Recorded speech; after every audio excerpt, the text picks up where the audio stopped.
Kayu besi rawa sepanjang 17 meter ini disiapkan untuk membuat salib. Melihat panjangnya, timbul pertanyaan, siapakah yang akan disalib? Siapapun itu, pasti sesuatu yang lebih besar dari mereka. Tapi Frankie Woro, Casimilus Awe, dan warga suku Auyu di Papua Selatan ini tak akan melukai siapapun. Mereka memakai salib ini sebagai tanda perlawanan.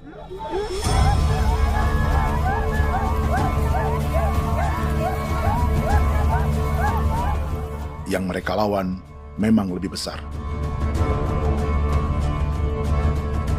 yaitu pemerintah Republik Indonesia. Pemerintah sedang mengincar 2,5 juta hektar hutan orang Papua untuk proyek tanaman industri pangan dan energi.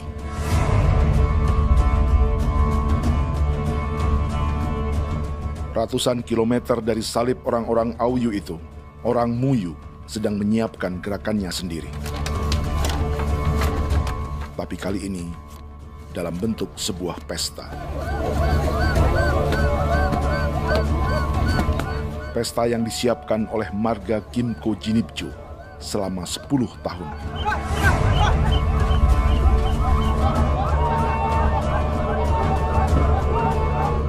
Sosok di marga ini adalah Willem Kimco, orang asli Papua yang tak punya kartu identitas kewarganegaraan manapun.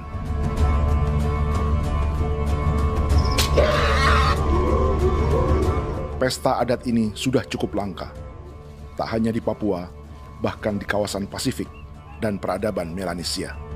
Awalnya bayarnya kalau bukan. Intinya hati kau tidak bipnuka, dan jitana ya kati kau beri barang dipo. Kau memang ambil kau kuning. Ada gagasan dan gerakan sosial di balik pesta orang-orang Muyu ini. Sama dengan gerakan salib merah yang dimulai orang-orang Auyu.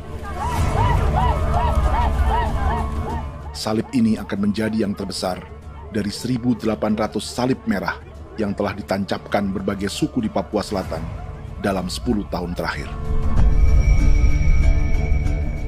Ribuan salib merah yang dipadukan dengan palang adat adalah tanda larangan yang menyatukan unsur-unsur adat dan agama. Kami percaya bahwa kalau memang kami sudah tidak mampu untuk menyelesaikan persoalan ini, dalam hal ini perusahaan tidak bisa masuk, berarti kami minta bantuan kepada nenek moyang dan Tuhan. Atribut perang orang Auyu ini diukir atau dilukis, digambar di batang salib ini dengan tujuan bahwa kami larang dengan sangat keras. Jadi apabila siapapun, baik dari antara kita sendiri yang melanggar batas ataupun pihak lain yang mau mengganggu keselamatan hak tanah adat kami, maka kami siap untuk melakukan ancaman perang. Salib-salib ini tidak ditancapkan di halaman-halaman gereja, melainkan di tanah dan hutan adat, di dusun-dusun sagu, dan di tempat-tempat yang disakralkan. Sebab 1.800 palang adat dan salib ini memang bukan semata tentang agama, tapi untuk mencegah negara dan perusahaan memasuki tanah dan hutan adat mereka. Papua bukan tanah kosong.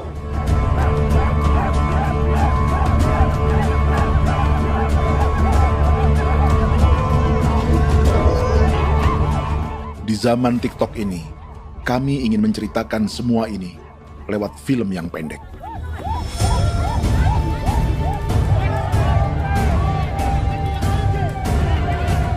Tapi kami jelas gagal.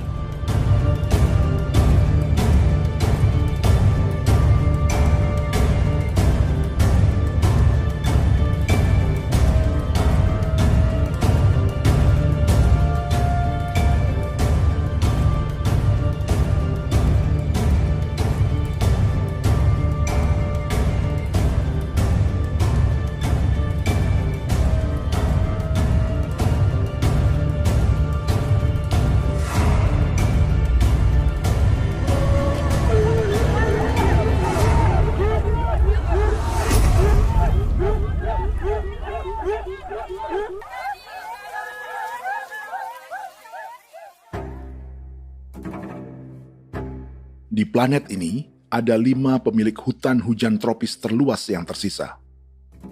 Kongo di Afrika, Brazil, Peru, Bolivia, dan Indonesia.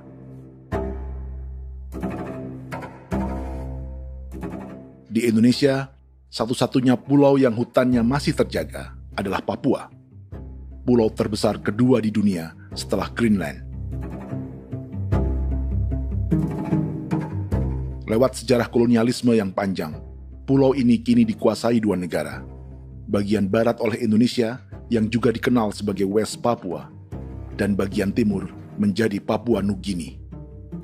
Dan tepat di perbatasan ini, di bagian Indonesia, sedang terjadi proyek pemusnahan hutan terbesar di dunia.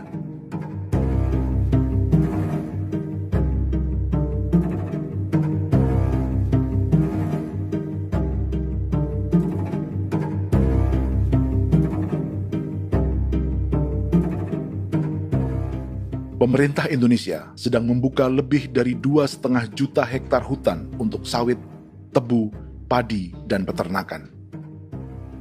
Ini disebut proyek strategis nasional untuk lumbung pangan dan energi yang jadi ambisi 3 presiden. Bagian terbesar direncanakan untuk mencetak sawah seluas 1,3 juta hektar. Lalu bagian lain akan ditanami tebu seluas 560.000 hektar untuk gula dan bioetanol. Setiap liter bensin di Indonesia akan dicampur bioetanol 10% atau E10. Ada 10 perusahaan di proyek ini, dan semuanya dimiliki oleh 1 keluarga saja. Berikutnya, ada areal sawit seluas 400.000 hektar untuk biodiesel. Targetnya mencampur 50% solar dengan minyak sawit atau B50. Dan terakhir, pemerintah akan membuka peternakan seluas 380.000 hektar. Jadi, apa yang salah dengan proyek pangan dan energi ini? 5 orang Papua dalam film ini akan menjawabnya.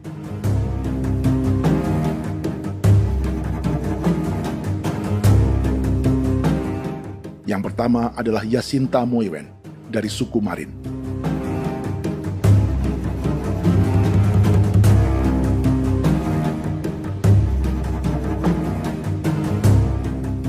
Yasinta dan warga di distrik Ilwayap di Merauke sudah menjadi korban. Hutan dan rawa sebagai sumber pangan dan ekonominya telah dihancurkan.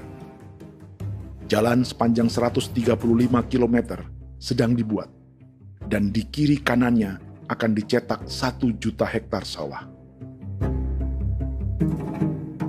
Mereka sulit menolak atau melawan. Salib sudah digeser, masih datang lagi dengan senjata mereka nih. Karena proyek ini juga dijaga tentara. Macam-macam senjatanya.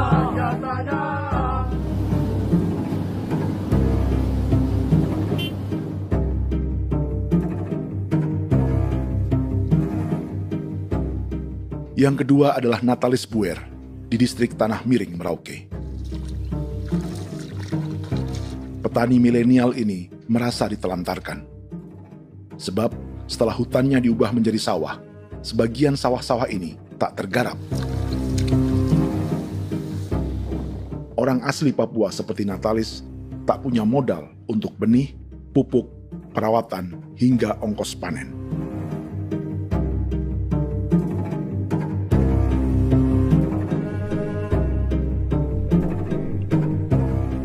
Orang ketiga adalah Vincent Kuipalo dari suku Yenan di distrik Jagebob, Merauke.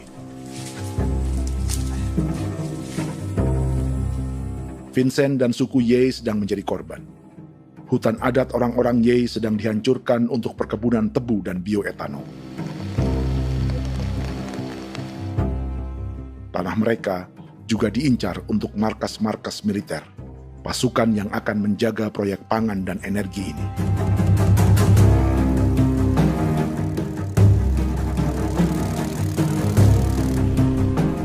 Yang keempat adalah Frankie Woro dari suku Auyu di distrik Fofi, Kabupaten Bovendigul. Hutan dan tanah mereka terancam perluasan perkebunan sawit untuk campuran biodiesel atau B50. Orang-orang dari suku Auyu ini adalah calon korban.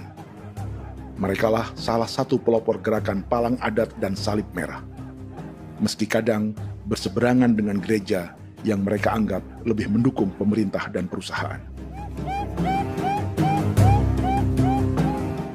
Mereka bahkan sedang merencanakan gerakan yang lebih besar, dengan salib yang lebih besar.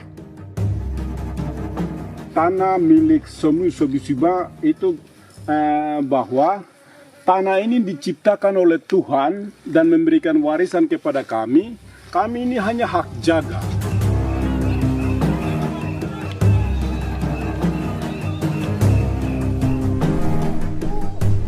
Sosok kelima adalah Willem Kimco dari suku Muyu di Bovendigul. Tokoh adat dari Muyu ini hidup di garis belakang proyek negara, sehingga belum menjadi korban. Tapi mereka sedang bersiap menghadapi segala kemungkinan. Tinggal di belantara dan perbatasan membuat sebagian mereka tak punya status kewarganegaraan. Tapi mereka telah hidup jauh sebelum ada Indonesia atau Papua Nugini.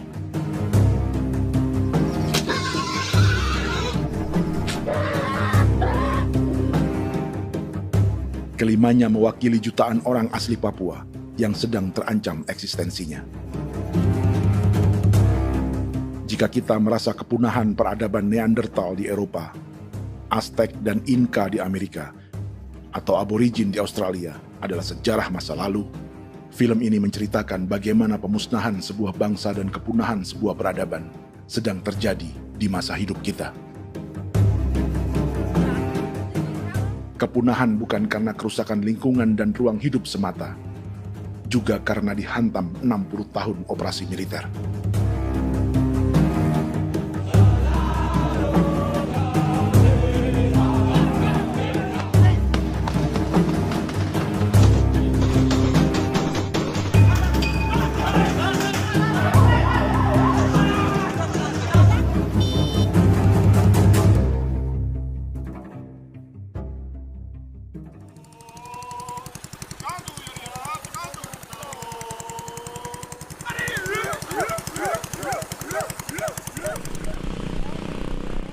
Frankie Woro dan orang-orang Auyu sedang berburu. Tapi lokasi perburuan mereka mulai dikuasai perusahaan perkebunan sawit.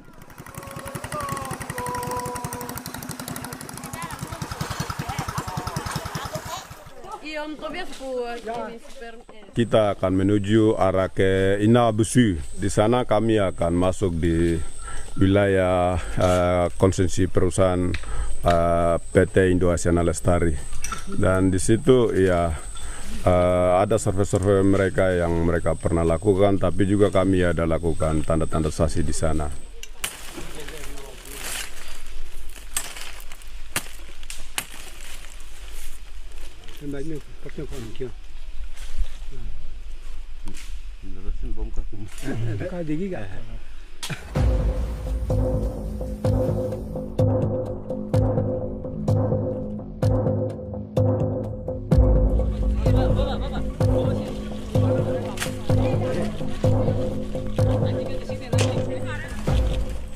Dapat dengan yang induknya, tapi karena induknya dia lari dan terlambat kerja, akhirnya yang bisa kita dapat dia punya anak ini saja. Ini kalau pakai bahan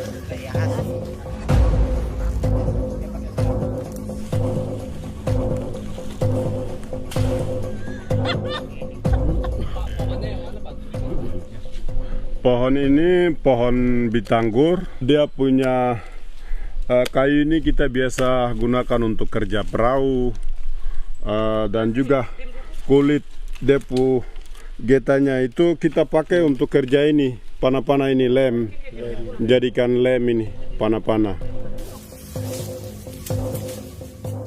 Hutan ini adalah supermarket bagi suku Auyu. Juga lumbung pangan atau bank untuk menyimpan deposito kekayaan alam.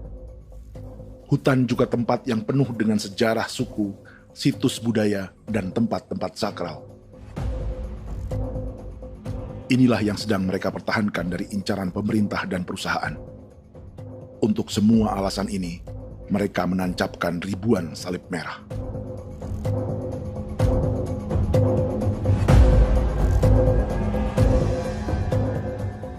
Tapi dari kampung, warga suku Auyu memberi kabar pada Frankie tentang intimidasi oleh aparat negara agar mereka melepas tanah ke perusahaan sawit dan berhenti memasang palang adat dan salib merah. Ada beberapa titik yang saya sudah siap, tetapi di sini emergensi dari saya, terutama di Kampung Sokanggon, PT Damai Timber. Dia mengganggu saya dengan menggunakan kekerasan maupun pihak hukum. Dan kemarin saya ada pernyataan penolakan secara resmi, tapi masih tetap dengan menggunakan pihak hukum untuk masuk, untuk harus dituntut saya untuk harus diterima perusahaan itu. Kita di situ ada 15 marga, tetapi 15 marga juga tidak setuju.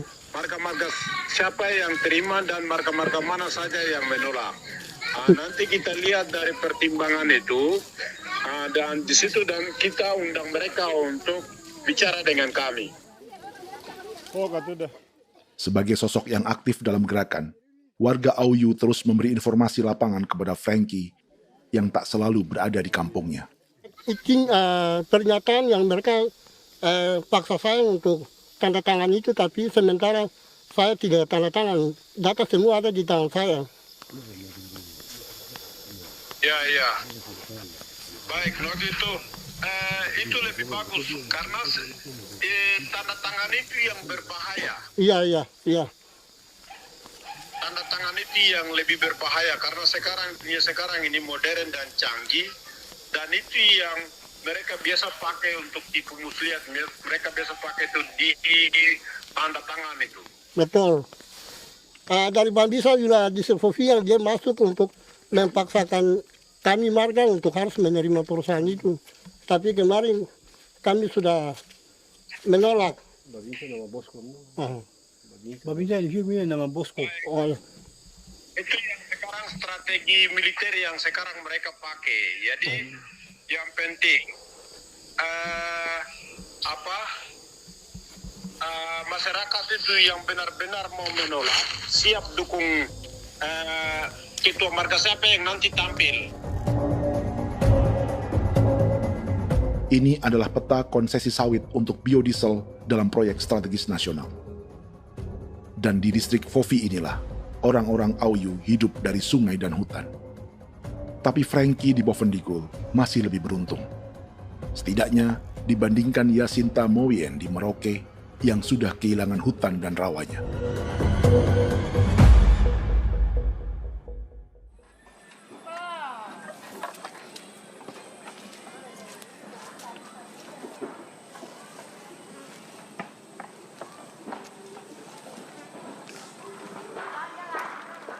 Yasinta dari suku Marin adalah petani sayur di Kampung Wanam, distrik Ilwayap, Merauke. Memanfaatkan lahan yang ada, ia berkebun dan menjual hasilnya ke pasar kampung.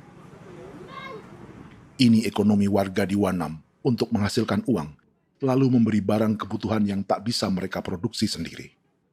Tapi kehidupan sebenarnya ditopang oleh ekosistem hutan dan rawa. Inilah sumber pangan utama dan peradaban mereka.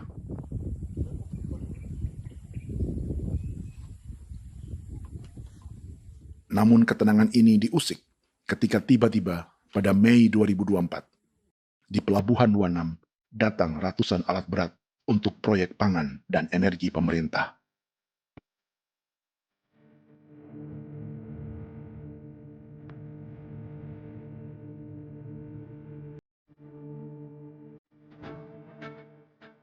Kami masyarakat setempat kami tidak tahu. Kami kaget pagi-pagi kapal sudah ada di pelabuhan kami.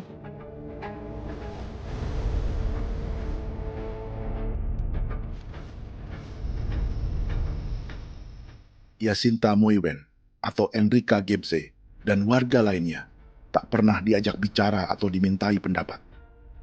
Seakan-akan Papua adalah tanah kosong. Kita suka kaget yang dong bawa turun alat berat dong bawa turun, kita kaget masyarakat. Dorang subongkar itu kayu-kayu.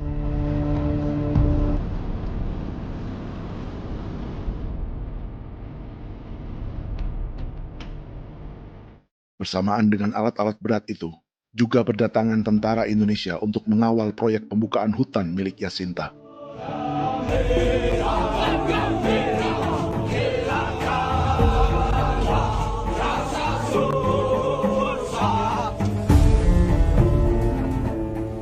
Ribu alat berat didatangkan dari Cina ke Papua oleh perusahaan bernama John Lin Group sebagai kontraktor pemerintah.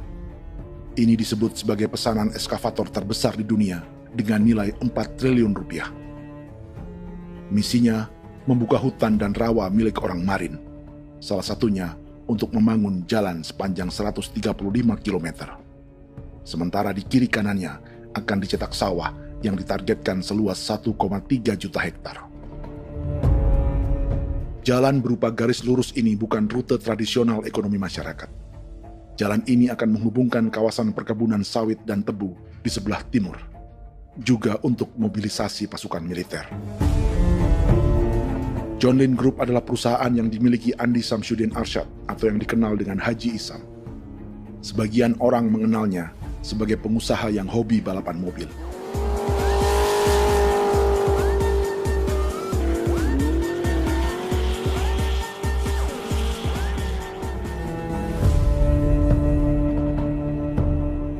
Tapi di Kalimantan, ia berbisnis batu bara, perkebunan sawit, pengolahan karet, penerbangan, perkapalan, dan biodiesel. John Lin Group kini juga menjadi pemilik perkebunan tebu dan pabrik gula terbesar di Indonesia. Sayapnya melebar dari Kalimantan hingga ke Bombana, Sulawesi Tenggara. Perkebunan tebu, pabrik gula, dan industri bioetanol inilah yang juga sedang dikembangkan di Papua. Foto ini adalah momen ketika Isam bersama kerabatnya, Menteri Pertanian Amran Sulaiman dan Menteri Pertahanan Syafri Samsudin meluncurkan program biodiesel atau B50 di Kalimantan Selatan. B50 artinya setiap 1 liter solar, 50%-nya akan dicampur minyak sawit. Perusahaannya, PT John Lin Agroraya, menjadi salah satu pemainnya.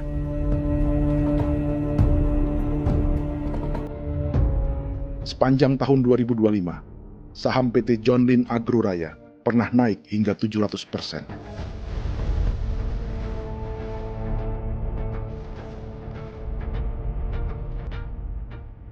Perusahaan sawitnya yang lain, PT Pradiksi Gunatama, sahamnya bahkan pernah naik 4.000% hanya dalam 1 tahun. Dari harga saham ini saja, nilai kekayaan keluarga Isam diperkirakan mencapai 100 triliun rupiah lebih, menjadikannya salah satu keluarga terkaya di Indonesia dan salah satu pemain penting industri bioenergi. Dan di Papua Selatan inilah sebagian sawit-sawit untuk mendukung program B50 akan ditanam. Inilah tanah orang-orang Wambon, Muyu, Marin, Yei, atau Auyu seperti Frankie Ward.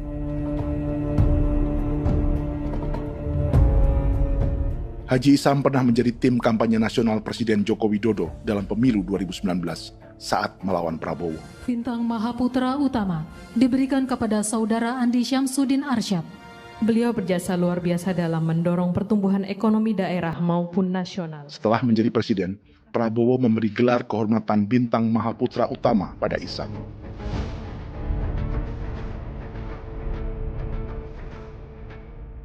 Sejumlah menteri Prabowo juga kerabat dan orang-orang yang pernah bekerja di perusahaan Isam.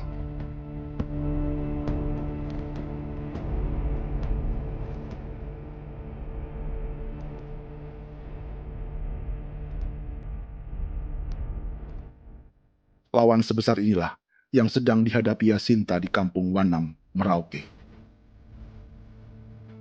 Atau petani perempuan lain seperti Enrika Gebse.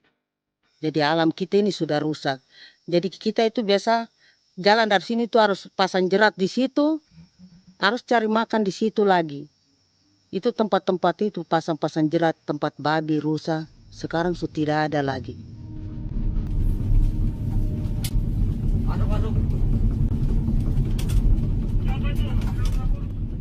Rekaman ini memberi gambaran bagaimana Kasuari kehilangan rumah di bekas hutan dan rawa yang telah dibabat.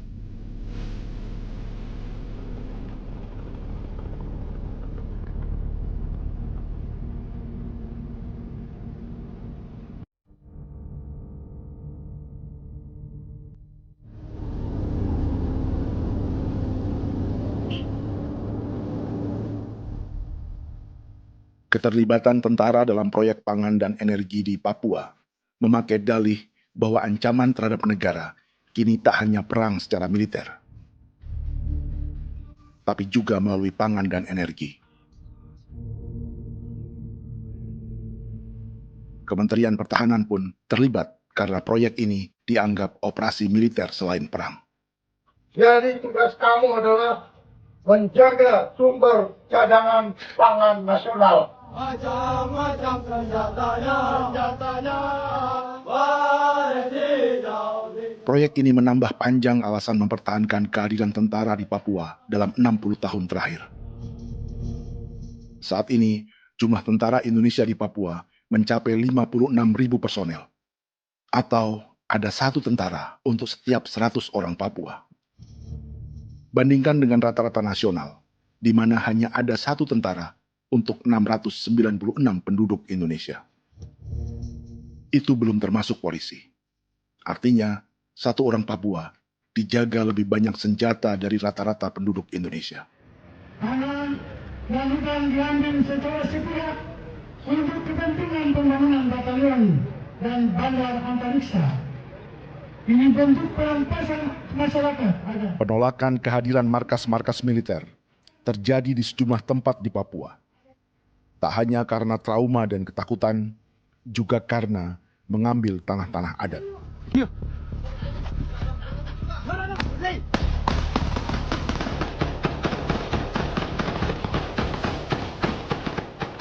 Salah satu alasan mengapa militer terus ditambah di Papua, karena masih ada perlawanan dari Organisasi Papua Merdeka atau OPM selama 50 tahun terakhir. Ayo. Tapi kekuatan militer OPM diperkirakan hanya 1.430 personel dan 360 pucuk senjata. Selebihnya, mereka menggunakan senjata tradisional.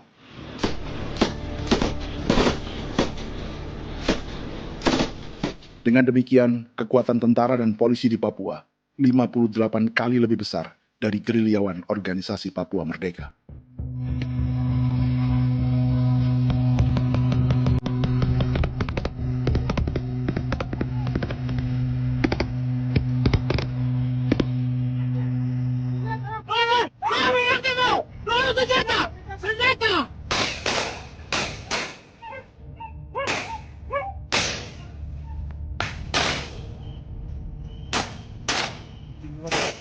Sebagian tentara berada di garis depan pertempuran, tapi sebagian besar lainnya terlibat operasi non-tempur menjaga proyek pemerintah dan investor swasta. Seperti Batalion Infanteri Teritorial Pembangunan di distrik Jagebob, Merauke ini. Lokasinya bersebelahan dengan konsesi lahan tebu untuk gula dan bioetanol milik PT Murni Nusantara Mandiri. Baik perusahaan maupun markas militer, keduanya mengambil hutan milik suku Ye dari marga Kuipalo. Tapi orang datang tanam ini saja di sini, tanam papan nama ini. Victor Kuipalo menunjukkan apa yang terjadi. Jadi kita juga kaget ini. Nah, kalau ini papan nama ini memang ini papan nama ditanam tapi bukan haknya mereka yang ini. Ini hak kami di sini, hak dusun kami, marga Kuipalo yang punya hak dusun ini. Setelah memasang patok, alat berat mulai bekerja untuk membangun markas militer di tanah orang Ye.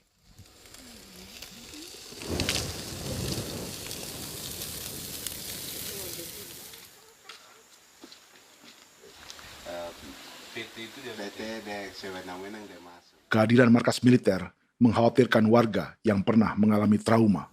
Takut kenapa? Kalau macam yang awal macam sekarang bu kampung hidup ini kan aman. Terus kenapa harus didirikan korem di sini? Bukankah dengan adanya Korem semakin aman ada tentara di sini? Kalau untuk Bukampung kayaknya tidak bisa aman kalau ada tentara, paling masyarakat dipukul itu ini. Kalau Bukampung hidup begini malah saya sejahtera dan saya punya masyarakat. Apa pernah ada pengalaman buruk sebelumnya dengan tentara di daerah sini? Ada yang cerita waktu pos-pos di sini tuh di 13, 12 itu zaman katanya Patimura. Memang kasihan. Malah kita punya orang ini yang dianiaya betul, dipukul. Disuruh kerja bakti tidak mau atau lama mencari, namanya kita pangkur sagu itu butuh waktu 1 minggu. Kalau lama begitu ya paling diseret apa pukul itu. Operasi militer Indonesia di Papua dimulai tahun 1962 lewat Operasi Trikora. Tapi perlawanan bersenjata pertama di Papua baru dilakukan tahun 1965 di Manokwari. Nanti tanggal 1 Mei jam 12.30 pemerintahan di Irian Barat mutlak akan jatuh di tangan.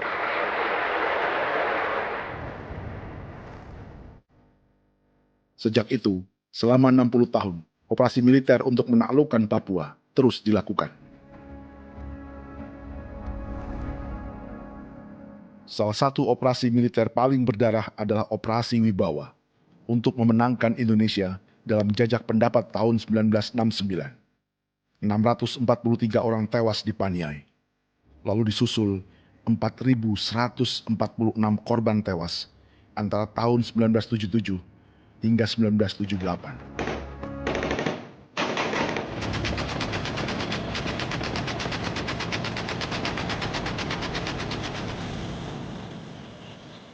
Operasi militer ini menimbulkan gelombang pengungsian hingga kini. Dewan Gereja Papua mencatat 103.000 orang menjadi pengungsi pada tahun 2025 dan nyaris tak diberitakan media-media Jakarta. Jumlah pengungsi terbesar tercatat di Nduga yang mencapai 20.000 jiwa. Banyak di antaranya yang sedang hamil, seperti Jubiana, salah satu pengungsi Nduga. Jadi ini tagarik musikagi be muguruk berselari di namen wane gosel. Bigari me. Tagarik munene anin bom selab berselari ne. Wam dagir leprak de oi gore bangal no so ndak lo yo nandang me anet ndang no yat de nanen di ko nerwa membri wal marwa. Tagarik munene wa tri bel no semana. Oh ngal siak kaya berkumpulnya masalah orang me wakosuluk. Dari namen wani ko semane kuman nak wani ndemo kolok ndak misal namen beri kolok korban nak semane ne. Nebe menit waru dah kan abi nindige. Waru minit peragi de laina bulan Maret April yana mana kantan barang neli na bam ne. Jubiana lalu menamai anaknya pengungsi Kogoya. Selain Jubiana, juga ada Emma dari Maibrat yang melahirkan di hutan. Sampai di kampung gini, katanya bilang ada tentara yang bangun jembatan. Nah, capek itu juga pun masih tahan. Kembali lagi ke hutan lagi. Seperti itu sampai sejatuh di tengah jalan. Orang sampai terbanting di kayu semuanya. Berasa sakit begitu. Melengkapnya tuh Domika Serli, pengungsi Wako. Masyarakat sipil dari Kampung Aitrem sementara mengungsi karena kampungnya sementara dikuasai oleh TNI Polri. Seratusan ribu pengungsi di Papua saat ini jauh melampaui jumlah yang mengungsi ke Papua Nugini tahun 1984, yaitu 10.000 orang karena menghindari operasi militer.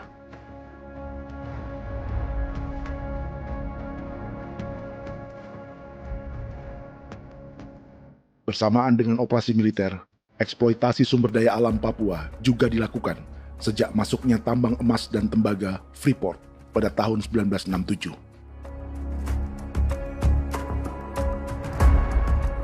Disusul perkebunan sawit awal tahun 1980-an. Lalu ada perburuan buaya untuk diambil kulitnya. Sebelumnya, ada eksploitasi gas alam di Teluk Bintuni, pencarian besar-besaran kayu gaharu, atau pembukaan hutan tanaman industri.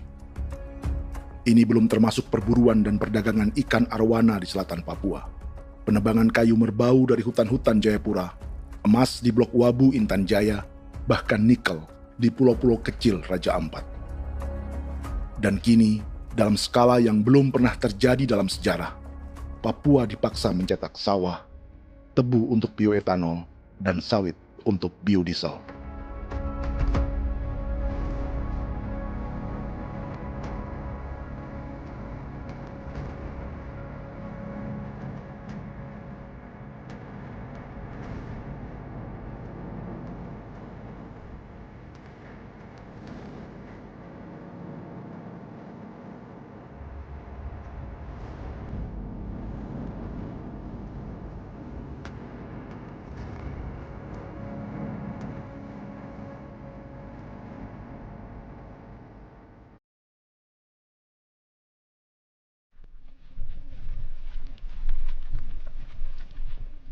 Inilah yang sedang menimpa keluarga Vincent dan Victor Kuipalo di Merauke.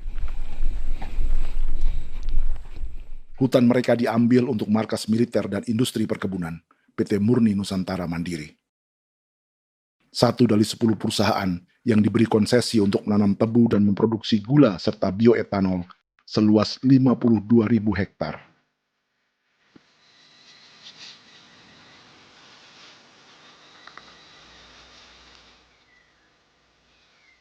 Perusahaan ini dianggap mengambil hutan dan tanah orang-orang Ye, terutama marga Kuipalo, yang memiliki hak adat terhadap 2.300 hektar hutan.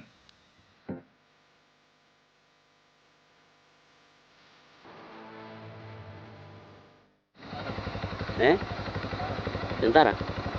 Tentara. Oh iya, tentara.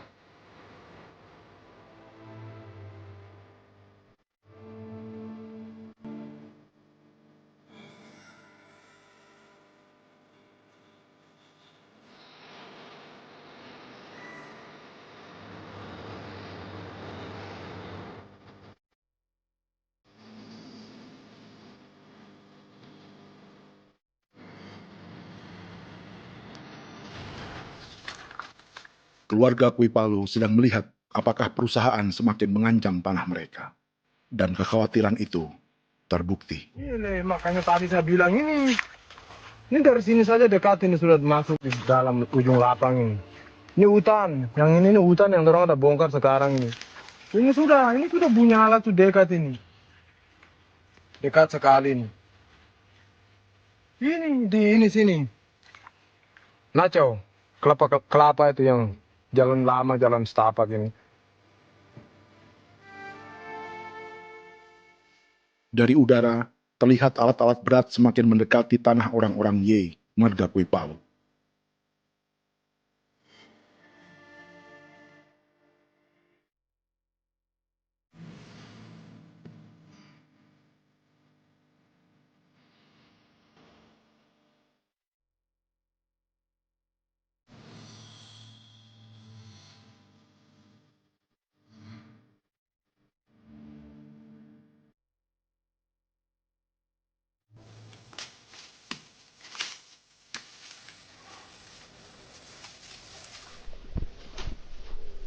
Keesokan harinya, Victor dan kerabatnya memberi tanda cat merah di pohon-pohon yang berada di batas tanah mereka.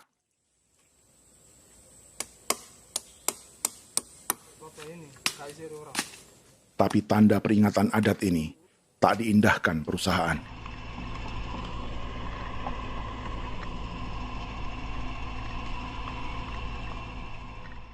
Dua bulan kemudian, perusahaan tetap memasuki tanah marga Kuipalo. Sama. Kami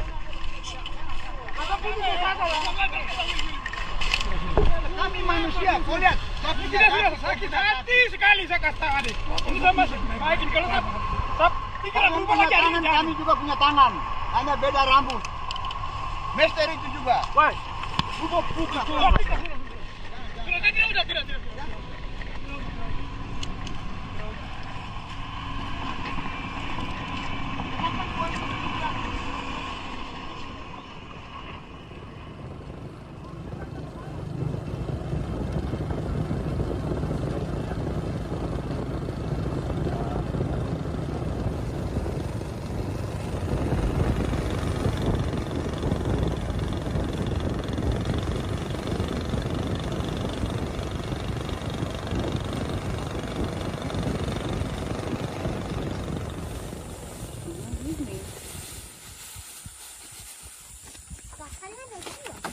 masuk sini.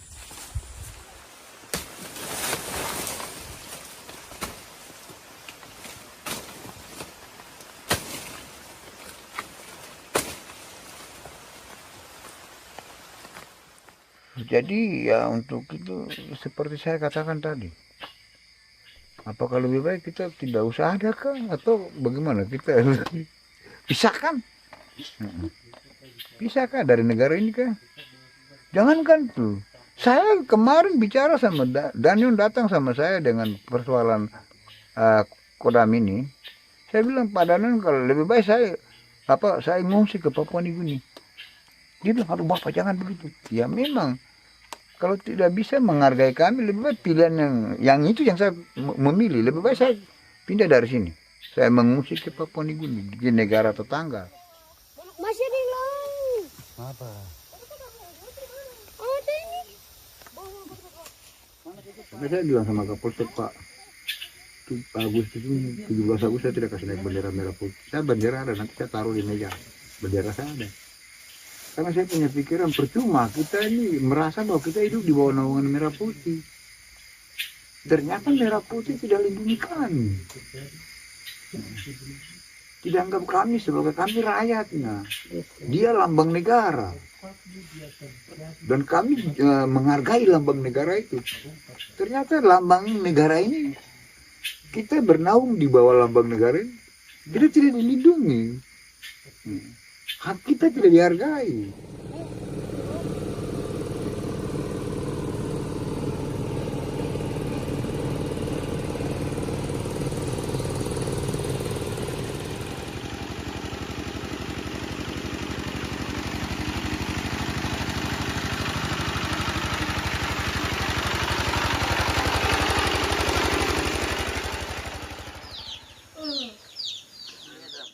Marga Kuipalo dari suku Ye terus mendapat teror dan intimidasi agar melepas tanah mereka yang hanya dihargai Rp300.000 per hektar. Tapi mereka tidak berjualan tanah. Makanya mama itu tidak suka untuk lepas tanah. Untuk apa? Baru di dalam hutan itu ada obat-obat tradisi. Itu sudah Kalau macam ada sayur juga, kita ambil sayur yang dia tumbuh sendiri. Jadi kita ini mau kemana, kalau itu sudah digusur, ya habis. Kita ini jadi penonton. Jangan sampai kita ini duduk minta di jalan. Jadi kita tidak mau seperti itu. Makanya tanah itu kita tidak melepas. Tapi mungkin orang lain tuh dia senang saja. Lebih baik saya pegang uang merah dulu. Saya bisa beli-beli itu ini. Nanti datang uang sudah habis, gembel, mau cari kemana lagi, hutan sudah habis, mau makan ikan di mana, kali sudah hancur. Seperti Yasinta di Wanam, suara dan gerakan kaum perempuan Papua sangat nyaring dan tak bisa diabaikan. Saya sebagai perempuan tolak untuk perusahaan masuk di sini. Karena kalau saya terima, anak-anak saya mau dikemanakan, mau tinggal di mana. Apapun yang terjadi saya tetap tolak. Demi tanah ini, saya akan berjuang. Demi saya punya anak-anak. Yang katanya mengutamakan anak Papua, nyatanya yang kerja kebanyakan ya orang-orang Jawa. Saya sendiri orang Jawa, tapi bukan mau bicara yang tidak-tidak. Memang kenyataannya seperti orang-orang Papua itu diterbelakangkan, kurang diutamakan, gitu.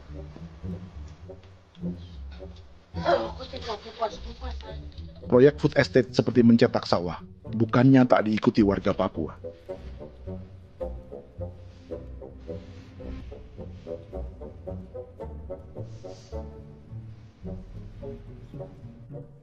Salah satunya Natalis Buer di distrik Tanah Miring, Merauke.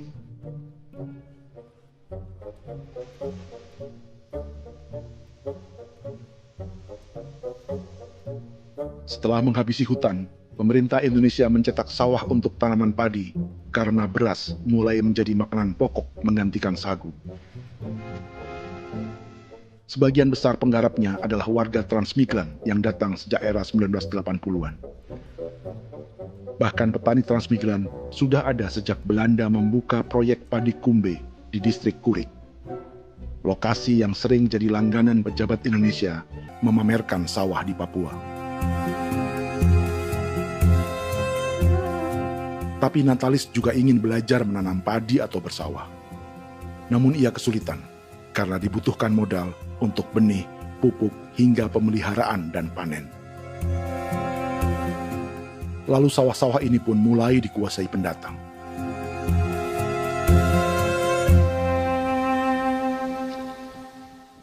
Tapi sejauh ini di kampung kami ini yang saya lihat memang ada kelompok kami punya di sini yang sudah tergabung dalam Gapoktan, kemudian masuk dalam optimalisasi lahan.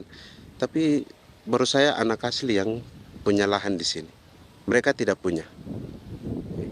Pemerintah dalam hal ini adalah Kementerian Pertanian bersama-sama Kementerian Pertahanan yang dalam hal ini pada garis di bawahnya adalah TNI Angkatan Darat memberikan support yang maksimal kepada masyarakat khususnya di Merauke dalam rangka.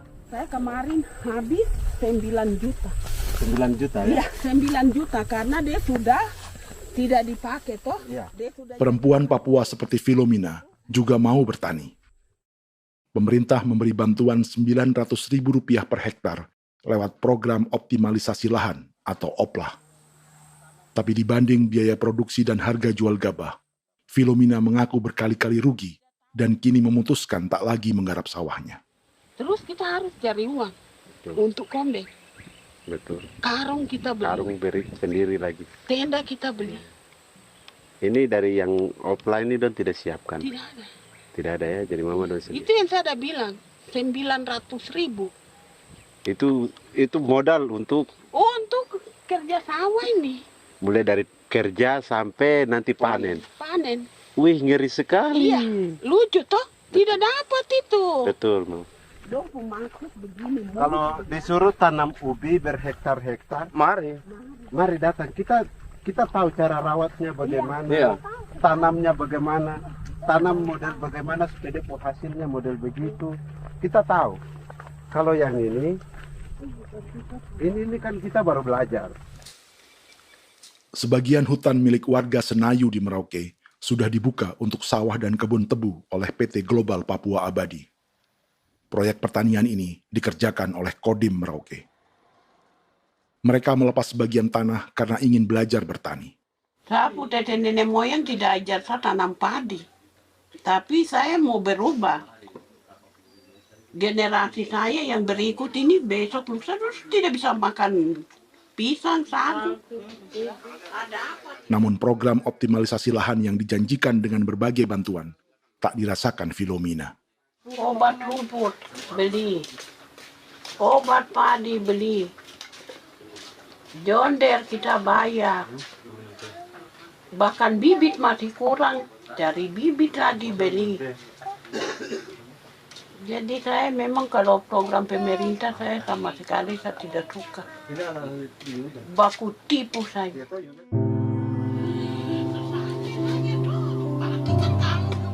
Mereka merasa ditinggalkan sendiri, jatuh bangun belajar bertani padi.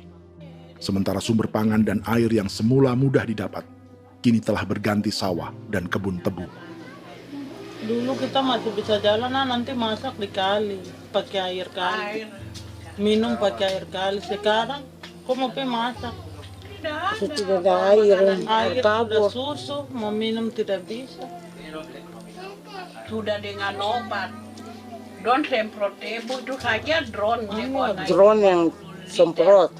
Saya lihat di itu. Jadi kita bukan drone yang terbang di atas untuk disemprot. Dong lempar pupuk di bawah ya dia mengalir ke kali. Mengalir ke kali, ke rawa-rawa.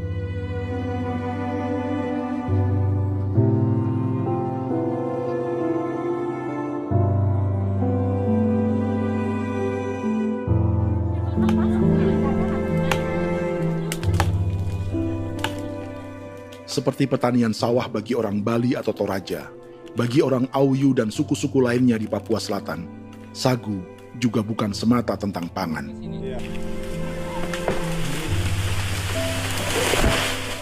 Bagi orang Auyu dan Marin, sagu adalah kerabat, sosok orang tua, sosok nenek moyang yang harus dijaga dan dilindungi. Lagi bikin apa mama ini mama? Pakai toko itu sagu.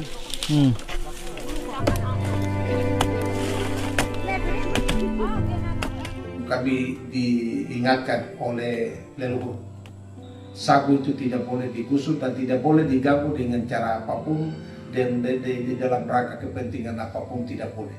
Kamu harus bela, bahkan sampai nyawa pun harus menjadi taruhan demi membela keselamatan pemberangan sagu di atas tanah ini.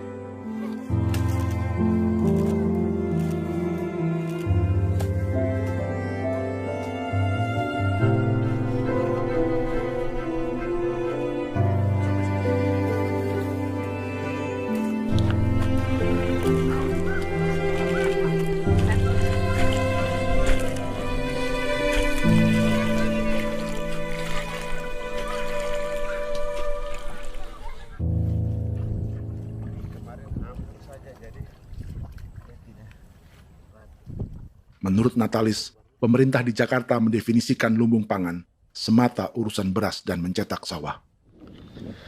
Sebenarnya orang Papua itu bukan tidak bisa bertani. Kami tanam ubi itu bagian dari pertanian. Nah, pertanian yang dimaksud oleh pemerintah itu harusnya selalu, itu kalau bisa pemerintah harus spesifikkan. Pertanian apa yang dimaksud? Pertanian tanam padi atau pertanian tanam ubi, petasan dan lain-lain. Ini yang harus dispesifikkan dulu. Begitu, sehingga tidak menjustifikasi kami orang asli Marin bahwa kami tidak bisa bertani. Bukan. Kami buka kebun besar-besar di sana, bahkan bermeter-meter, ratus-ratus meter pakai sekop, bukan pakai ekskavator, tapi ini pakai skop. Itu pertanian, begitu. Bagi Natalis, alih-alih memaksimalkan sawah-sawah yang sudah ada untuk petani Papua, pemerintah selalu membuka hutan baru, seperti dikerjakan perusahaan John Lynn Group dan melibatkan tentara.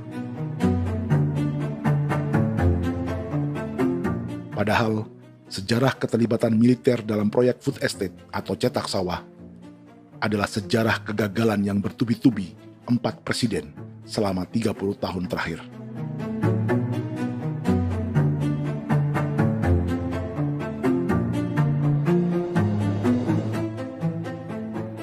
Papua bukan yang pertama menjadi proyek lumbung pangan yang melibatkan tentara. Kalimantan telah menjadi korban 30 tahun sebelumnya.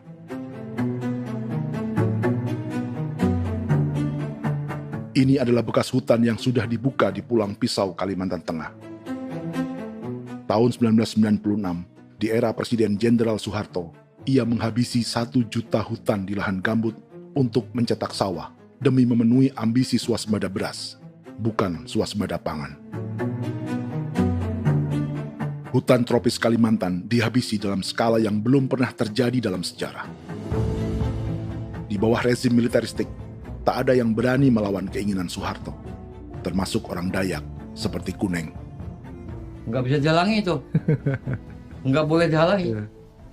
Ya kalau ada kata-kata aja menghalangi, sudah kita diseret ke kepolisian dulu. Atau bisa langsung di PKI-kan. Iya, di PKI-kan gitulah. Jadi kita tuh nggak berani apa-apa dulu tuh. Ya. Apa maunya aja. Misal bilangnya A.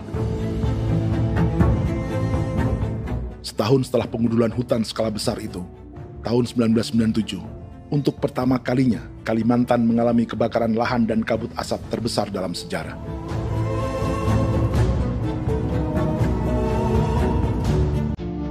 Sebagai ilustrasi, ini kondisi kabut asap tahun 2015.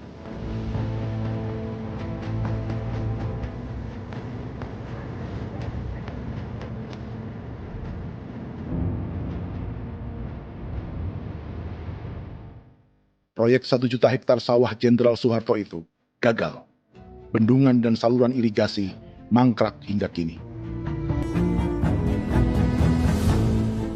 Mei 1998, rezim Soeharto tumbang. 2 tahun setelah ia menumbangkan jutaan hektar pohon di Kalimantan. Setiap tahun, lokasi ini menyumbang kebakaran dan kabut asap yang merugikan jutaan orang. Sawah yang berhasil di Kalimantan justru bukan sawah yang dibangun Jenderal Soeharto, melainkan yang dirintis para transmigran sejak era 1980-an. Sawah-sawah inilah yang ikut digarap oleh militer di era Presiden Joko Widodo. Dan hasil dari proyek food estate Presiden Jokowi itu sama sekali jong nih, nggak ada harapan lagi sudah seperti ini. Tapi Jokowi terus memperluas area food estate hingga 16.000 hektar. Presiden Jokowi juga menyerahkan urusan lumbung pangan ini kepada Prabowo yang saat itu menjadi Menteri Pertahanan. Salah satunya di Kabupaten Gunung Mas, Kalimantan Tengah, untuk membuka perkebunan singkong seluas 31.000 hektar. Food Estate Singkong Jenderal Prabowo ini dimulai dengan membuka 600 hektar hutan di Tawai Baru. Proyek singkong untuk bioetanol ini pun dijaga tentara. Dan seperti Jenderal Soeharto, proyek Jenderal Prabowo ini pun gagal.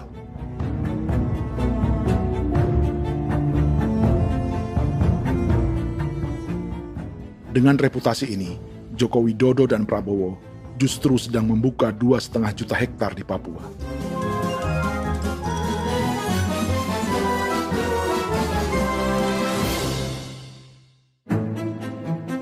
Setelah Jenderal Soeharto, Presiden Jenderal Susilo Bambang Yudhoyono juga mencoba membuka food estate di Papua sejak tahun 2010.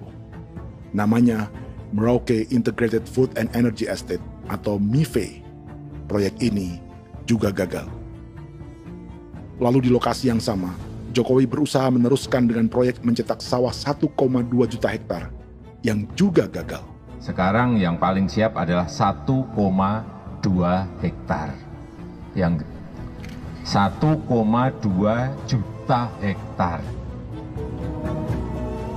Dan kini, Prabowo yang pernah gagal dengan 600 hektar singkong di Kalimantan justru akan mengulangi di Papua dengan skala 2,5 juta hektar.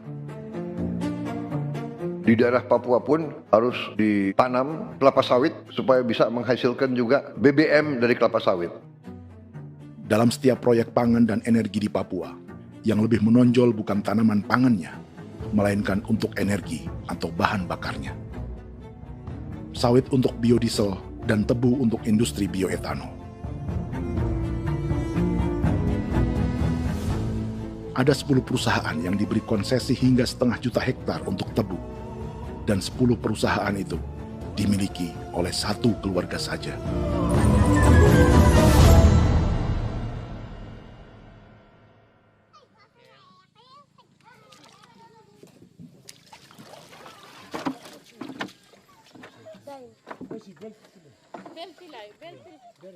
Para perempuan Auyu di Bovendigul akan berangkat memancing. Priska Beni membantu menyiapkan perahu.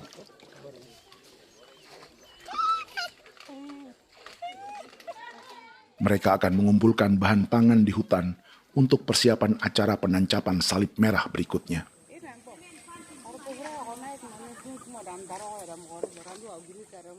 Priska sudah mengambil posisi memancing.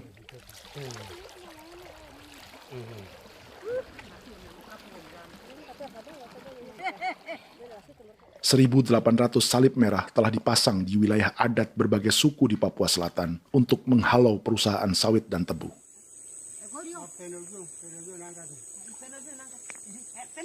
Maria Tebung yang paling muda datang membawa hasil. 2 ekor ikan gastor alias gabus toraja. Sebagai generasi Z, pendidikannya sampai sekolah dasar. Di perusahaan perkebunan seperti sawit atau tebu, ijazah SD hanya bisa menjadi buruh kasar. Tapi ia tak tertarik. Karena kita hidup itu dari alam, kita pancing, juga di darat, bawa anjing, terus bikin pagar sagu, dapat babi, bawa baru kita makan. Jadi kita tidak mau perusahaan masuk. Kita tidak akan terima. Sementara Priska Beni masih mencari peruntungan. Tapi baginya, menjadi nelayan di Sungai Fofi masih lebih baik daripada bekerja 9 tahun di perkebunan sawit. Sudah pengalaman, jadi kita tidak mau lagi. Seberapa lama ketika kerja itu? Selama di sana. 9 tahun di sana. 9 tahun? Saya baru pulang dari perusahaan. Selama 9 tahun kerja di sawit, bisa punya rumah kah? Atau Tidak. motor kah? Tidak. Johnson kah? Tidak. Cuma makan saja. Pendapatan juga kan tidak lebih. Habis dimakan.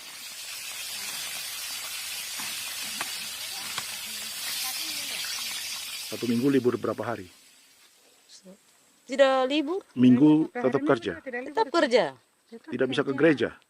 Hari Minggu kerja. Hari Minggu juga kerja. Dia tidak mengenal agama perusahaan itu. Di grup perusahaan sawit Korindo, Priska digaji 2 juta rupiah per bulan dan tinggal di mes karyawan. Tapi gaji itu dipotong bahan makanan atau BAMA rata-rata 1 juta rupiah setiap bulan. Korindo adalah grup perusahaan yang salah satu usahanya adalah hutan tanaman industri dan sawit di Bovendigul dan Merauke. Di Papua, mereka memakai bendera PT Tunas Sarwa Ema. Perusahaan ini pernah memberi bantuan pada Keuskupan Agung Merauke. Keuskupan Merauke belakangan mengeluarkan pernyataan mendukung proyek strategis nasional di Papua. Umat Katolik yang memprotes sikap gereja tersebut ditangkap polisi. Jadi selama 9 tahun tidak bisa nabung? Tidak. Makan saja. Makan saja. Makan saja. Menabung bagaimana? Keperluan banyak. Sudah sampai. Habis di anak-anak uang sekolah. Uang 1 juta itu mana sampai. Mau nabung juga tidak cukup. Sudah pengalaman, jadi kalau di sini perusahaan mau masuk tidak.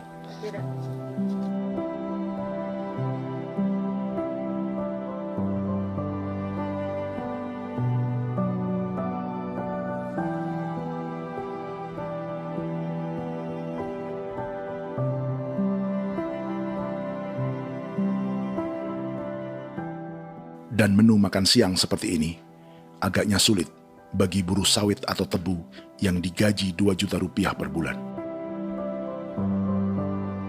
Generasi Z seperti Maria Tebung atau generasi milenial seperti Priska Beni punya matematika ekonominya sendiri. Sawit untuk biodiesel atau tebu untuk bioetanol tak akan ada bedanya bagi mereka.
Perkebunan tebu 1,5 juta hektar di Merauke adalah ide 3 presiden untuk menggenjot penggunaan bioenergi sebagai campuran bahan bakar fosil. Selain swasembada pangan, swasembada energi di daerah Papua pun harus ditanam kelapa sawit supaya bisa menghasilkan juga BBM dari kelapa sawit. Juga tebu menghasilkan etanol. Singkong, kasava juga untuk menghasilkan etanol. Bioetanol adalah bahan bakar nabati atau tumbuhan yang dapat dicampur dengan bensin. Sama dengan program biodiesel yang mencampur solar dengan minyak sawit. Pertamina saat ini sudah menjual BBM bioetanol dengan campuran 5% yang dipasarkan dengan merek Pertamax Green 95. Tapi pemerintah ingin menaikkan kadarnya menjadi 10% atau E10. Maka ke depan kita akan mendorong untuk ada E10. Kemarin malam sudah kami rapat dengan Bapak Presiden. Bapak Presiden sudah menyetujui untuk direncanakan mandatori 10% etanol. Idenya untuk mengurangi ketergantungan pada bahan bakar fosil yang diimpor dan menimbulkan polusi.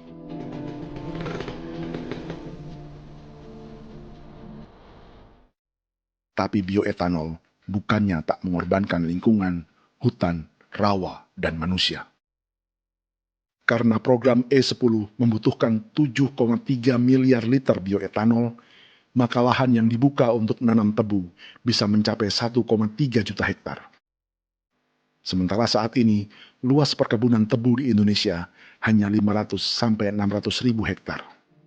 Artinya, butuh lahan baru hingga 800 ribu hektar untuk menanam tebu. Dan 500 ribu hektar diantaranya sedang dibuka di Papua. Hutan yang tadinya untuk menumbuhkan pangan, berubah jadi tanaman untuk bahan bakar di jalanan. Kecepatan pulihnya hutan beradu dengan jumlah dan kecepatan kendaraan di jalanan.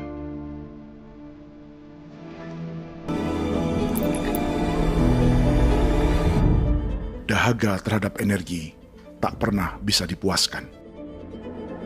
Setelah minyak sawit untuk biodiesel, dunia kini merambah singkong, jagung, dan tebu untuk bioetanol. Benua Amerika, Eropa, sebagian Afrika, hingga separuh Asia kini mulai memakai bioetanol sebagai campuran bahan bakar.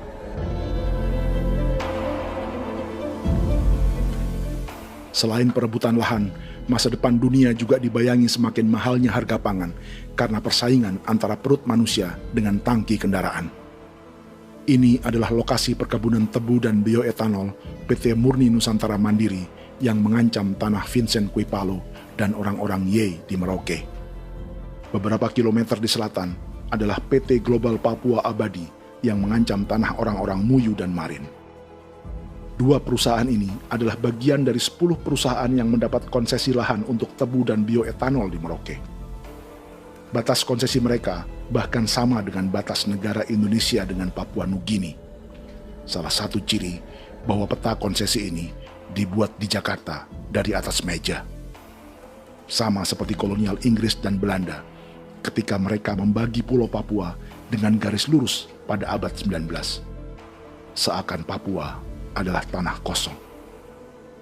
Bedanya, meski peta konsesi ini mengatur batas 10 perusahaan, tapi perusahaan-perusahaan ini sebenarnya dimiliki oleh satu keluarga saja.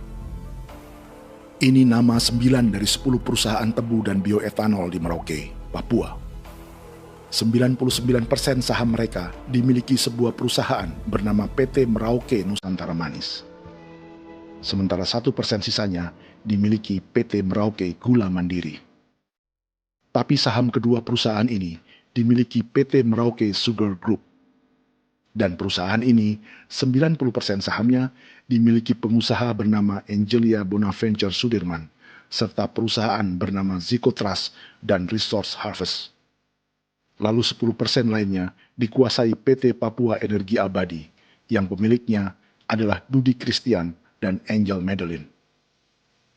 Sekarang, mari kita lihat siapa mereka. Angelia Sudirman adalah keponakan dari salah satu konglomerat sawit Indonesia, Martias Fangiono. 9 perusahaan di Papua ini berada di bawah bendera Merauke Sugar Group. Dan Merauke Sugar Group hanya satu dari 7 grup perusahaan milik keluarga Fangiono.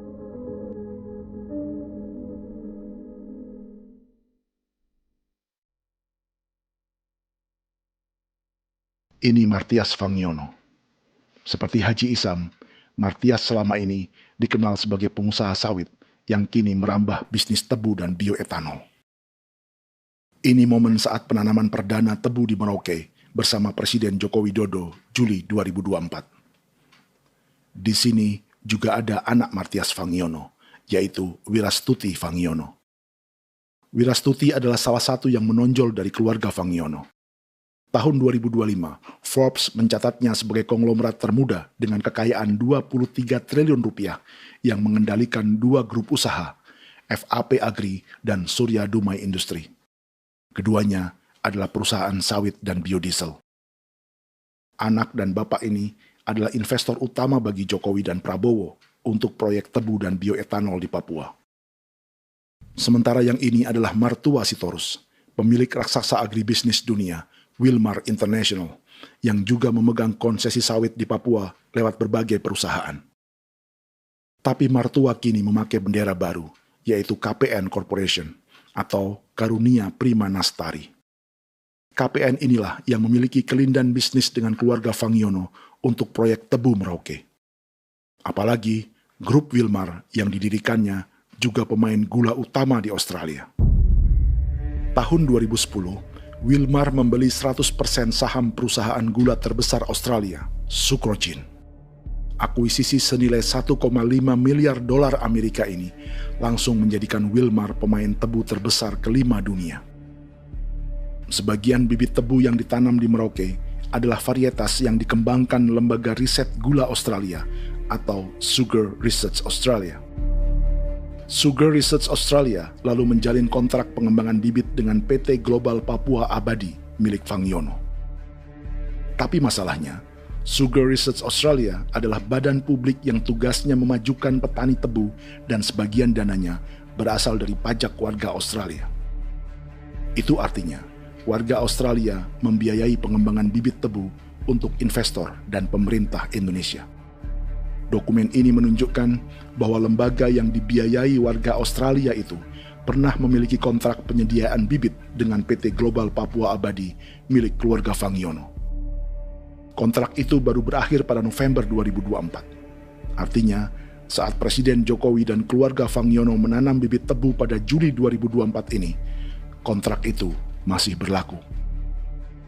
Nama lain dalam keluarga ini adalah Siliandra Fangiono, yang pada tahun 2024 dijuluki Raja Sawit Termuda dengan kekayaan 39 triliun rupiah dalam catatan Forbes. Ia mengendalikan grup First Resources. Secara umum, keluarga Fangiono memiliki 20 perusahaan di Sumatera, 32 perusahaan di Kalimantan, 1 di Jakarta, 2 di Singapura, dan 25 perusahaan di Papua. Di Papua, perusahaannya tersebar dari Sorong, Mapi, hingga Merauke. Para politikus dan pejabat Indonesia terus membesarkan konglomerasi, meski Martias Fangiono pernah divonis 1,5 tahun penjara karena kasus pembalakan liar dan kebun sawit ilegal tahun 2007. Sementara tahun 2022, Wilmar terlibat kasus korupsi ekspor minyak sawit dan divonis mengembalikan kerugian negara 11,8 triliun rupiah. Tumpukan uang ini disebut sebagai pembayaran dari grup Wilmar yang diterima secara simbolis oleh Presiden Prabowo pada Juni 2025 lalu. Tapi peran raksasa biodiesel dan bioetanol dunia ini belum akan surut di Indonesia. Bahkan sebaliknya. Sebuah dokumen presentasi bisnis dari Wilmar International Limited pada tahun 2010 ini bisa menjadi petunjuk. Presentasi ini bagian dari proses pembelian 100% saham raksasa tebu Australia, Sucrogin. Dalam presentasi ini, Wilmar mengaku ditawari konsesi lahan 200.000 hektar di Papua, atau dulu disebut Irian Jaya, untuk menanam tebu. Dengan penerbangan hanya 2,5 jam dari kantor Sucrogin di kota Townsville ke Merauke, Wilmar akan mengawinkan bisnis gula dan bioetanolnya menjadi pemain dunia. Dan lokasi yang diincar oleh Wilmar adalah distrik Ilwayap di Merauke, kampung halaman Yasinta Moiwen. Dan persis disinilah, 14 tahun kemudian, ribuan eskavator John Lynn Group milik Haji Isam mulai membuka hutan sebagai kontraktor pemerintah. Presentasi dan gagasan ini dibuat oleh Wilmar pada Juli tahun 2010. Sebulan kemudian, Agustus 2010, pemerintah Presiden Susilo Bambang Yudhoyono meluncurkan proyek Lumbung Pangan dan Energi Merauke atau Merauke Integrated Food and Energy Estate. Targetnya membuka lahan 1 juta hektar dalam 5 klaster yang masing-masing 200.000 hektar. angka yang sama dengan presentasi Wilmar. 5 tahun kemudian, 2015, giliran Presiden Joko Widodo yang mau melanjutkan proyek pangan dan energi 1,2 juta hektar. Menjelang pensiun sebagai presiden, Jokowi kembali menggencarkan proyek ini dan melibatkan Prabowo sebagai Menteri Pertahanan. Jokowi lalu mendukung Prabowo sebagai presiden berpasangan dengan anaknya, Gibran Rakabuming Raka sebagai wakil presiden. Kini, setelah menjadi presiden, giliran Prabowo yang melanjutkan proyek bioetanol dan biodiesel dengan memobilisasi militer dan melibatkan pejabat-pejabat yang juga para elit partai koalisinya.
Tahun lalu, hutan-hutan di Pulau Jawa dalam waktu singkat berubah menjadi perkebunan tebu di bawah rezim kolonial Belanda.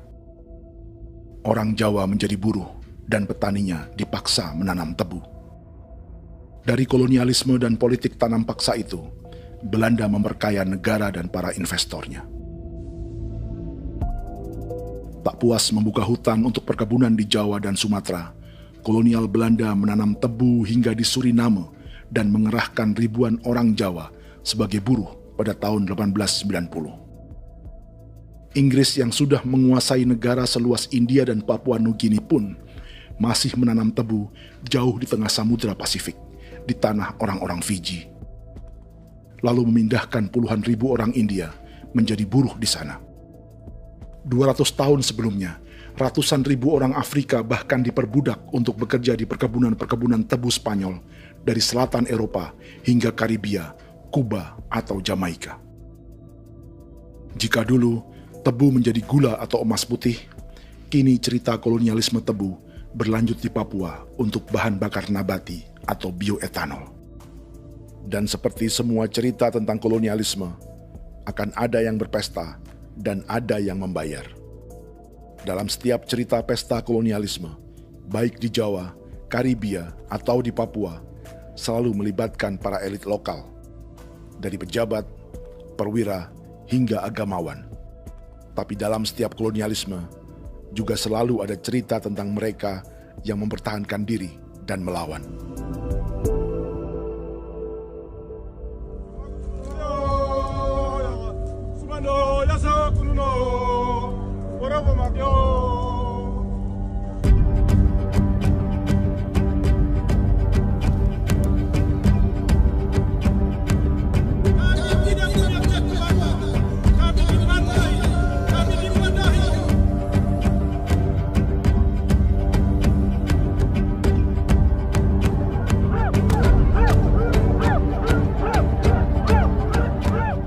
Dalam sejarah Gereja Katolik banyak pemimpin-pemimpin yang adalah tanda petik itu adalah Judas-Judas juga. Jadi itu sudah pasti karena itu adalah manusia. Satu sisi sebagai manusia dalam perjalanan digoda, apalagi ada dalam posisi-posisi jabatan ya mungkin banyak tawaran-tawaran lain, lalu disitulah terjadi pergeseran keberpihakannya kepada misi gereja tadi itu untuk umat, untuk mereka yang tertindas. Orang kirim eksavator, orang kirim tentara, orang kirim polisi. Pukul kami bukan pencuri, kami tidak pernah mencuri orang barang. Kami tidak pernah menangis ke orang lain. Kami tidak pernah menangis ke kita Bapak Mama, kami menangis kepadamu. Tuhan kami lemah. tidak tahu. Negara ini hijau cikuira. Orang datang ke bangsa kami, ke wilayah kami untuk kasih habis kami.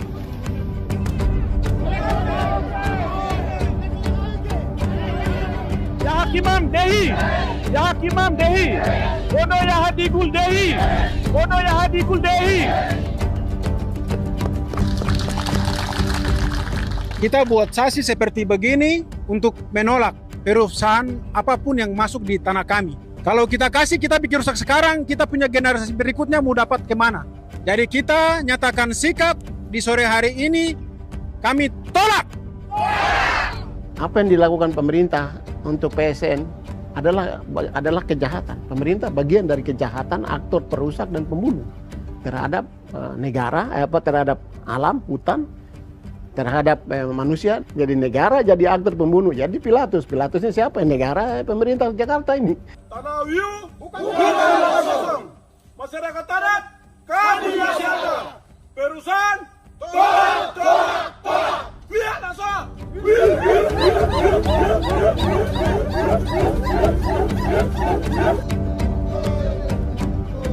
Jika tanah adat dan hutan adat hilang, kami mau hidup di mana? Maka di sini saya mau bilang, negara jangan tipu-tipu kami lagi.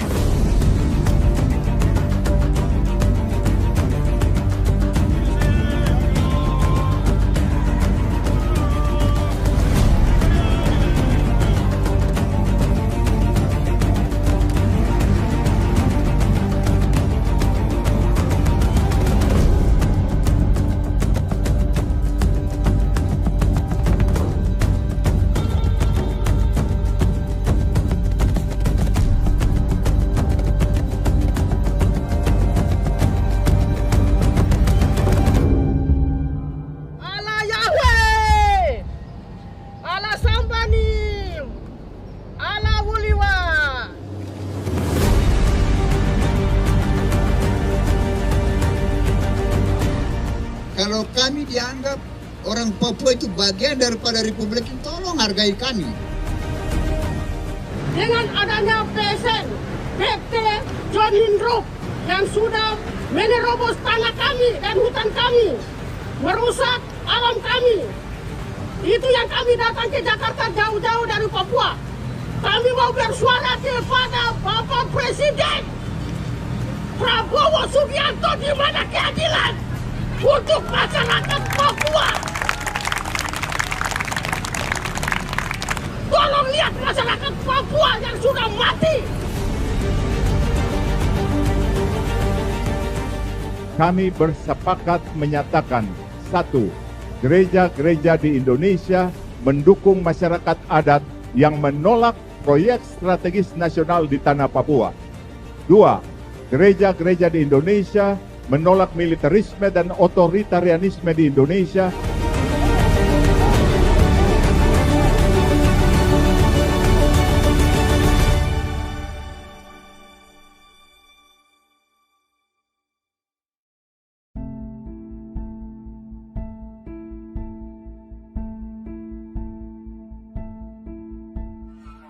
Kita sering merasa banyak hal buruk sudah jadi cerita sejarah. Dan kita sekarang hidup lebih baik, lebih beradab, atau mustahil melakukan kejahatan seperti di masa lalu. Kita tidak lagi menghukum mati orang dengan memenggal kepalanya. Kita menembaknya atau menyuntik racun agar tertidur dan mati. Tapi ada hal-hal yang tak berubah. Salah satu pembantaian yang kuat di ingatan kita adalah kejahatan Nazi atau genosida di Rwanda. Padahal pembantaian juga sedang terjadi di masa kita, seperti di Gaza, Palestina. Penghancuran sebuah peradaban seperti Indian di Amerika atau aborigin di Australia juga kita anggap masa lalu. Sekarang kita merasa lebih baik dan lebih toleran. Padahal proses penghancuran bahkan pemusnahan yang sama sedang terjadi terhadap bangsa Melanesia di Papua. Begitu juga dengan praktik kolonialisme. Kita merasa penjajahan seperti dilakukan Portugis, Inggris, atau Belanda sudah menjadi sejarah. Dan Indonesia tidak mungkin menjajah. Padahal itulah yang sedang terjadi dan dirasakan di Papua.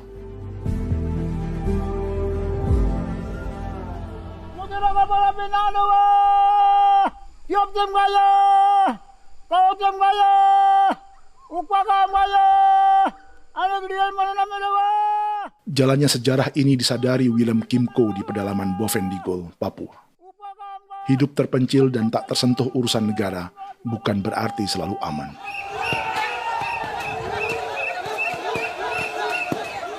Untuk sampai di tempat ini, orang-orang Muyu menempuh 2 hari berjalan kaki mengarungi hutan, lembah, dan sungai.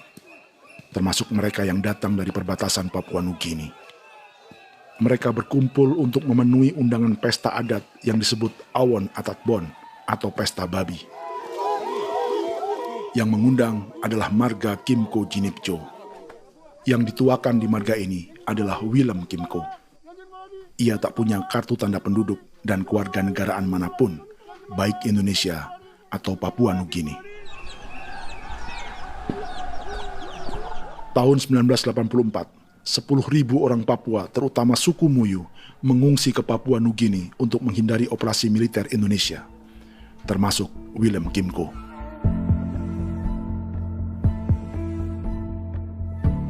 Apa yang membuat pesta adat ini istimewa? Apa bedanya dengan acara serupa yang dihadiri pejabat, tokoh agama, LSM, atau yang direkam oleh kru televisi dan konten kreator?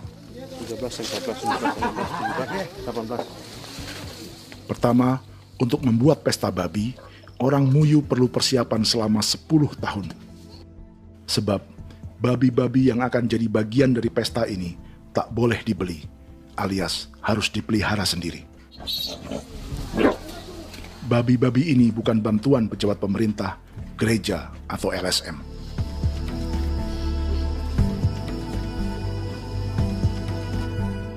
Yang kedua, babi-babi ini tidak dipelihara di kandang. Jadi punya nama babi ini kah? Harimau. Harimau? Harimau. Dia kulit dengan ini bulu di harimau, macam harimau begitu yang kasih nama harimau. Setelah diberi nama, mereka dilepas liarkan di hutan sejak kecil. 10 tahun kemudian, jika tiba saatnya pesta, para pemburu akan mencari mereka di dalam 479 hektar hutan milik marga Kimco. Suku atau marga lain tak akan mencurinya di hutan, karena mereka sudah punya babi dan wilayah masing-masing. Itu artinya, mereka harus tetap menjaga dan mempertahankan hutannya agar babi-babi bisa hidup. Demikian juga dengan lahan pangan mereka, yang menumbuhkan sagu, keladi, atau aneka sayuran.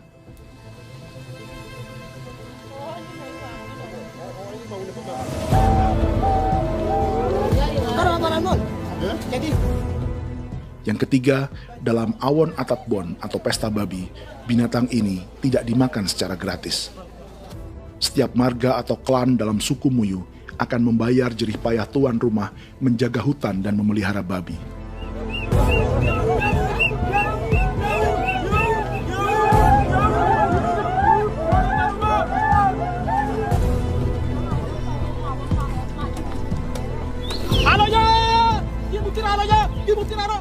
Ini seperti arisan untuk menjaga budaya dan lingkungan. Bagian dari budaya dan ekonomi timbal balik yang ditandai dengan siklus memberi dan menerima.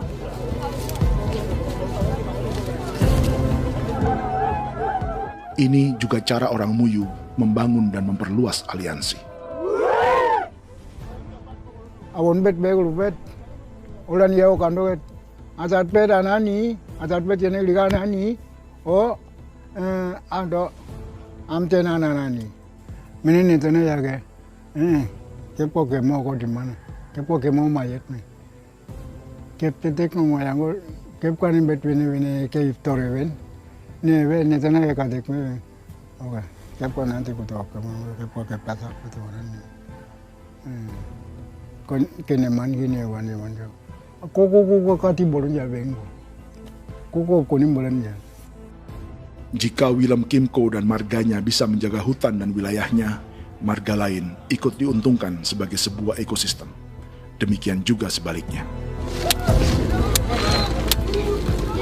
Alasan keempat, mengapa pesta babi ini memiliki tempat khusus dalam peradaban orang Muyu, karena Willem Kim Ko khawatir peradaban mereka akan punah, menyusul ancaman terhadap ekosistem dan hutan.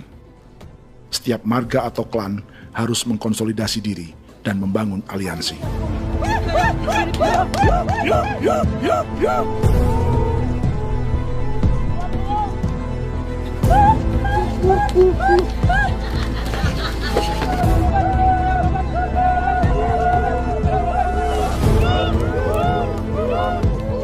Kekhawatiran Willem dan orang-orang Muyu tak berlebihan. Ruang hidup mereka bersinggungan dengan proyek bioetanol dan biodiesel pemerintah Indonesia. Mereka juga tahu apa yang telah dan sedang menimpa suku lain seperti Auyu di Bovendigul atau Yainan dan Marin Anim di Merauke.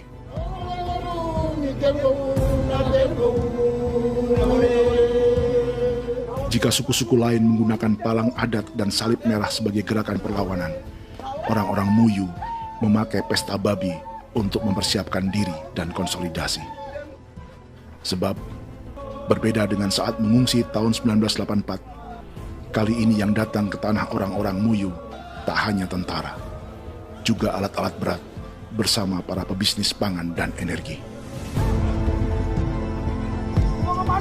Awan datang.